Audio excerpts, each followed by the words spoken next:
अस्सलाम वालेकुम, मेरा नाम है अली रेहान।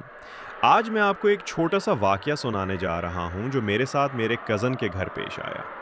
कुछ दिन पहले मैं अपने कज़न के घर गया। वहाँ एक कमरा है जो हमेशा बंद रहता है। जब मैंने पूछा तो सबने कहा कि वो कमरा खाली है और कोई इस्तेमाल नहीं करता। रात के वक़्त मेरा मोबाइल चार्जिंग पर कमरे के बाहर लगा हुआ था। मैं चार्ज लेने गया तो मुझे अंदर से हल्की-सी आवाज़ सुनाई दी, जैसे कोई सरगोशी कर रहा हो। मैं रुका, कान लगाकर सुना तो आवाज़ आई, दरवाज़ा खोलो। मेरे रोंगटे खड़े हो गए। मैं फ़ौरन पीछे हटा और कज़न को बताया। उसने सिर्फ इतना कहा, हमेशा कहा था इस कमरे के करीब ना जाना। इसके बाद मैंने कभी वहाँ रात नहीं गुजारी। दोस्तों, ये थी मेरी एक और रियल लगने वाली हॉरर स्टोरी। अगर आपको पसंद आई हो तो चैनल को सब्सक्राइब करें, वीडियो को लाइक करें और दोस्तों के साथ शेयर करें।